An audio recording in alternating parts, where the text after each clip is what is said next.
श्रीलक्ष्मी श्रीमहालक्ष्मी क्षीरसागर कन्यका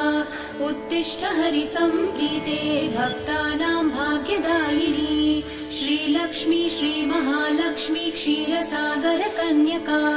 उत्तिष्ठ हरिसम्प्रीते भक्तानां भाग्यदायिनी उत्तिष्ठोत्तिष्ठ श्रीलक्ष्मी विष्णुवक्षस्थलालये उत्तिष्ठ करुणापूर्णे लोकानां शुभदायिनी उत्तिष्ठोत्तिष्ठ श्रीलक्ष्मी विष्णुवक्षस्थलालये उत्तिष्ठ करुणापूर्णे लोकानां शुभदायिनी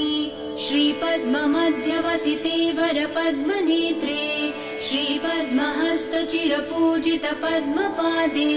श्रीपद्मजातजननी शुभपद्मवक्त्रे श्रीलक्ष्मी भक्तवरदे तव सुप्रभातम्।